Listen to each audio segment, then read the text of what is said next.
Welcome to the show today. I am your host, Timmy Kick. Today we're going to discuss the ins and outs of addiction. Now, nothing is scripted, nothing's canned, I'm not an actor. I am you. I am exactly where you are right now at one time in my life. I'm here not to schmooze anything. I'm not here to fudge anything and say recovery is easy. It's not. It's so rewarding, but the ultimate decision has to be with you. There's some things that we're going to talk about today that make you uncomfortable. But again, the most important thing we're dealing with is your life. You only have one. Right now you're tripping up, you're making bad decisions. Maybe you're hearing it from people, maybe you're not. But the rewards are immense. And it's all about putting the proper things in your body so you have proper outcomes. Example, putting nutritional food in your body instead of drinking glasses of vodka, or smoking marijuana all the time, or too many pills, or whatever your situation may be. You're going to have radical adverse effects if you're not treating your body kindly. Your body can only function at its best if you're putting the best effort to put good stuff in it. Congratulations, you're alive. And later you'll realize how much meaning is in that statement right there. If you're able to watch this show and you're alive, you're one step ahead of the game. The next huge step you have to realize is you have a problem. There are two things in the addiction world that happen to you. One is your physical addiction, meaning you have to have a drink or a drug to function. You can't get on through life without it. And the other component is the mental obsession. And what happens when you get help, when you get treatment? Both of those diminish and go away. It's very important to realize both of those. If you're drinking a lot every day and you're craving, you have the shakes, you can't go to work, you can't sleep during the night, you always have to have a drink. Could be a telltale sign. If you can't get out your door in the morning without smoking a joint or taking pills to calm down or whatever, anything that is a foreign object to your body is not helping you. I had someone tell me a long time ago, if you can't get through the day without a drink, you may be an alcoholic. It's a lot to be said for that when you do get sober and you realize that. Here's 5 points that I want you to think about. One, most importantly, whatever you're doing, stop. Stop. Secondly, you have to learn before you make any decision to breathe. You need oxygen to breathe. You need to take a deep breath, calm yourself down. So stop, breathe. Third is yield. You need to yield and think about what your next move is going to be. Think about it. Take time to think about it. And then number 5, proceed with your decision making with caution. Let's take a moment to think about exactly the way in the addiction field your mindset is thinking. Picture yourself as a little person in a room with 2 control handles. Okay, you're inside your brain. You're right in here. Okay? Now, if you're in a room with people, you don't have to talk about how silly I'm acting right now, or you don't have to let on to anybody. You know, if you're one of these guys that has to always be cool, or one of these girls that has to always be Miss Popularity. I'm only talking to right in here. I want you to open your ears and just think about what I'm trying to say to you. You got a little person in this control right in here in your head. That person is in control of this whole body. You're like a tiny little person in a huge robot every day of your life. You're making the decisions for the rest of your body. Now, if you're confused all the time through the throes of addiction, alcoholism, whatever the case may be. Sleep deprivation can do the same thing. If you don't get any sleep, your body requires so much sleep. Your body requires so much nutrition. When you replace your decision making in your brain with drugs and booze instead of eating nutritional food, that's going to throw an adverse effect in your life. It's very important to learn that you have to replace the drug and the drink with nutrition. That's originally how your body and your brain was designed to function normally. So you're in there running these controls, okay? You're not going to make good decisions behind the controls. It's basically like getting behind the wheel of a car high or drunk. You're gonna get a ticket. You're gonna crash eventually. You're gonna hurt somebody. You're gonna hurt yourself. By replacing all of these issues with being abstinent, and there is a way we can help you do that, and get back to the basics. Remember back in a time in your life as a little kid when you were always happy, before you got involved in the throes of addiction. Remember when the littlest things made you smile, made you laugh, made you happy. Okay, it doesn't matter what age you are, we can get back to that point. A little bit of work and a lot of dedication. Okay, because everything that you do lies within you. It lies within you, yourself, and you and nobody else. No one telling you, I have to get help. You got to want help. Let's talk about who's driving the bus in your decision making in your life. Little guy on the control, okay? You think about, how many jobs did I lose in my life? Or why can't I get a job? Your attitude in your life determines your altitude. You're flying a plane.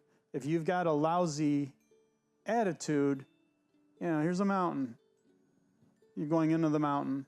If you have a great attitude, you have got a great altitude, looking down and enjoying life, not struggling on the bottom, trying to get up in life. When you're under the throes of addiction or alcoholism, you're constantly battling everyone else to make them think you know what you're doing. You don't know what you're doing. Okay, I remember, because I am an alcoholic and I am still in recovery after all these years, I used to get so mad at people to say, they don't understand me. They don't understand what I'm going through. Okay, I was a single parent. I was a single dad with 2 little kids. Nobody cares. When you go to work, nobody cares. They want you to do your job and do it well.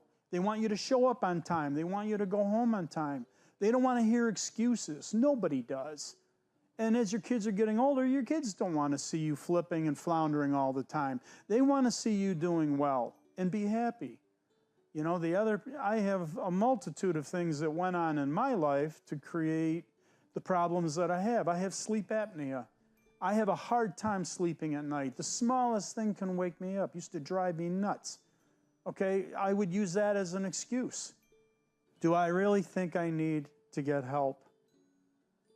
Maybe I need someone that I don't know to talk with me and really listen to me and help me realize that I do need help. We'll get to that in a minute. The other thing to think about too is it me or isn't it me? When you're that little guy in the chair, you're making that decision. Is it me or isn't it me? Is this how I really feel? Is this the way I want to act out in this? Am I being rational? Am I making smart choices, smart decisions? The biggest thing that trips up people is peer pressure, outside influences.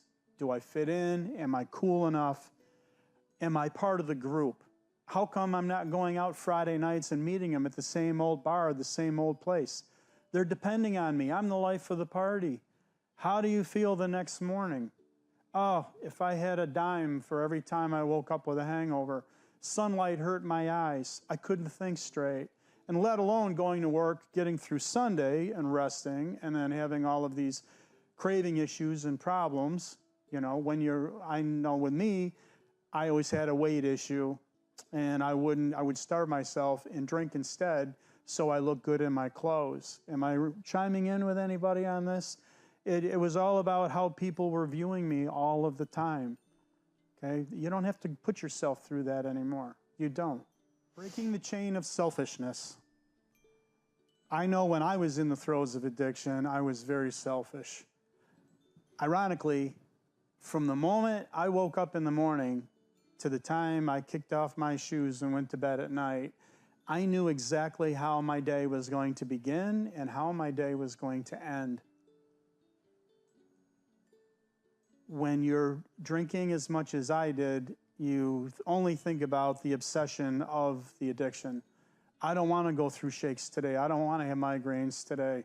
I knew how much I had to budget myself to get through that day.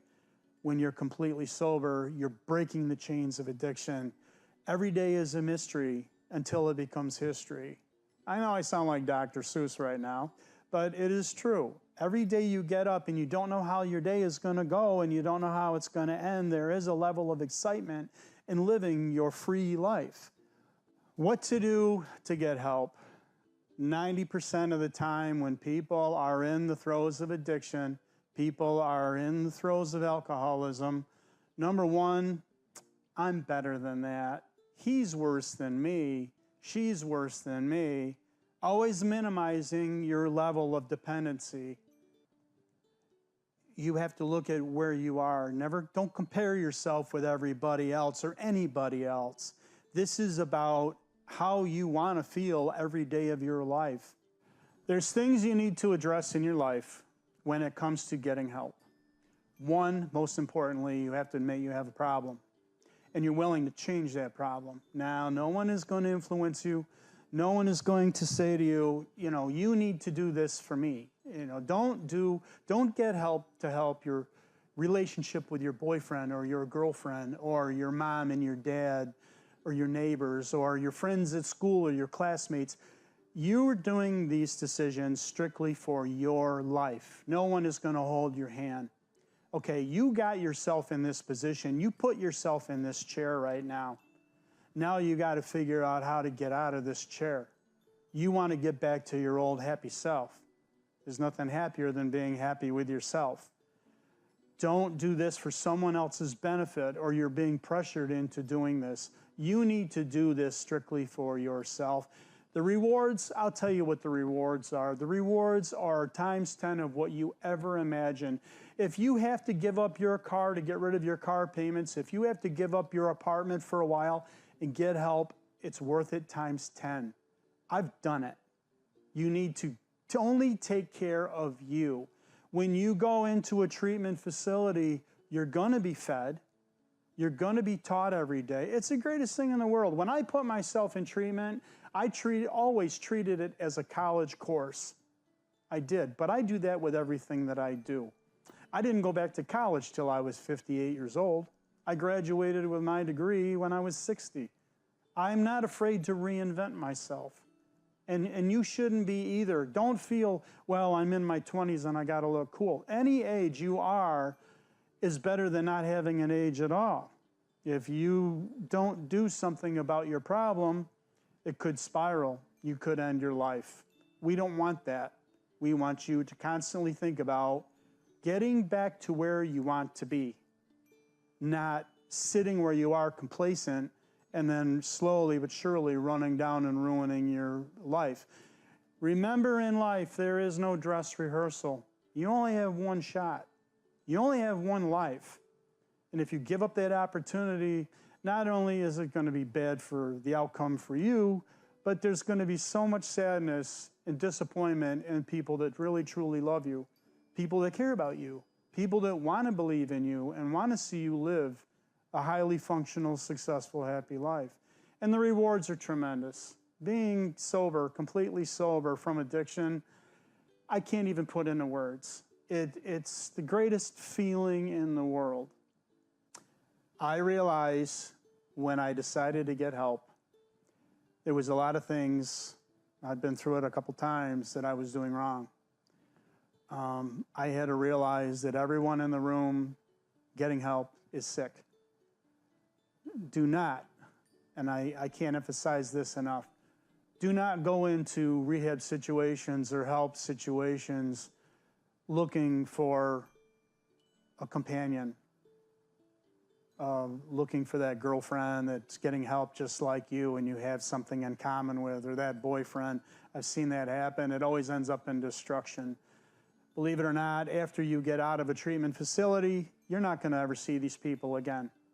Most of the time you will never encounter, at the time where you're supposed to be getting help and keeping focused on you, don't take the focus off of you and put it on somebody else to make yourself look better. You have to be selfish and vigilant with your life. You're there for only one reason, and that is to improve how you feel and how you think with your life. Recovery is precious. Recovery is something that you need to give 150% of every single day. You're not going into recovery to impress anybody. You're going into recovery to be the best that you can possibly be. You're going to meet all kinds of people. You're going to meet people that totally blow you away, that you look at highly or the other way. Just remember, who are you there for? You're there for only yourself. When I went to treatment several times, I learned an awful lot about myself, and I learned a few things from other people. You take a little bit, you give a little bit.